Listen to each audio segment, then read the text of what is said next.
পল্লী বিদ্যুৎ সমিতিগুলোতে বেতন বৈষম্য, মানহীন ও নিম্নমানের মালামালের কারণে ভঙ্গুর বিতরণ ব্যবস্থা নিরসন সহ অভিন্ন চাকরিবিধি এবং চাকরি স্থায়ীকরণের দাবিতে অনির্দিষ্টকালের জন্য কর্মবিরতি পালন করছে বাগেরহাট পল্লী বিদ্যুৎ সমিতির কর্মকর্তা-কর্মচারীরা। বুধবার 10তম দিনের মতো বাগেরহাট পল্লী বিদ্যুৎ সমিতির পোলঘাট এলাকার প্রধান কার্যালয়ের সামনে অবস্থান নিয়ে কর্মবিরতি পালন করেন তারা। সমিতির প্রধান কার্যালয় সহ 10টি জোনাল ও একটি সাব জোনাল অফিসের 600 কর্মকর্তা-কর্মচারী কর্মবিরতিতে যোগ দেন। কর্মকর্তারা বলেন, বঙ্গবন্ধু সোনার বাংলায় বৈষম্যের কোনো স্থান নাই, একই দেশে দুই আইন থাকতে পারে না।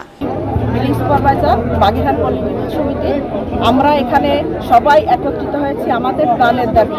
আমাদের একটাই দাবি, একটা না দুইটা দাবি। আমাদের সার্ভিস কোড এক করতে হবে, আর হচ্ছে আমাদের চুক্তিভিত্তিক যার ভাই বোনেরা আছে তাদেরকে নিয়মিত করতে হবে। আমি 1994 সাল থেকে এই অবিচার, এই অনিয়ম, এই বিশৃঙ্খলা, এই নির্যাতন, বৈষম্য এটা দেখে আসছি। আমি মোহাম্মদ সোহেল রানা, আমি একজন লাইন শ্রমিক। আমি বলতে চাই, আমাদের লাইন শ্রমিক হিসেবে নিয়োগ দিয়েছে।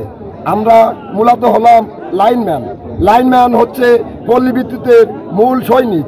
এই সৈনিক যদি লাইন টিকিয়ে না রাখে তা সবাই আলোর মুখ চোখে দেখতে পারে না। আমরা অত্যন্ত কষ্টের বিনিময়ে দিনে রাতে আমরা 16 ঘন্টা 18 ঘন্টা কাজ করতেছি। আমার মাত্র দুইটাই কথা, আমরা এতদিন 94 সাল থেকে চাকরি করছি, এখানে যেটা অনিয়ম দেখে আসছি তার দুইটা কথা মাত্র বলবো, বেশি বলার সুযোগ নাই।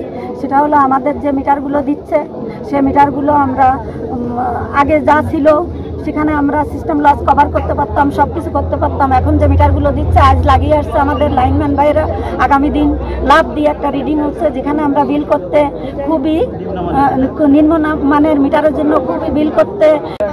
আমরা বাংলাদেশ পল্লী বিদ্যুৎ সমিতির পক্ষ থেকে আজকে আন্দোলনে নেমেছি। আরবি আমাদের সাথে যে নির্যাতন, বৈষম্য তৈরি করেছে তারই চুক্তি থেকে আমরা মুক্তি চাই। আর আমার অভিন্ন সার্ভিস কোড, আমরা আজকে জুলুম, অত্যাচার এবং নির্যাতনের শিকার। আমরা দুইটা দাবিতে মূলত অগ্রসর হয়েছি। একটি হচ্ছে চুক্তি থেকে মুক্তি চাই, আরেকটা হচ্ছে ভিন্ন সার্ভিস কোড থেকে একত্রিত করতে চাই। আমাদের দাবির কারণ নানান রকমের অনিয়মের সাথে আরবি জড়িত, আরবির অনিয়ম থেকে আমরা পরিত্রাণ চাই।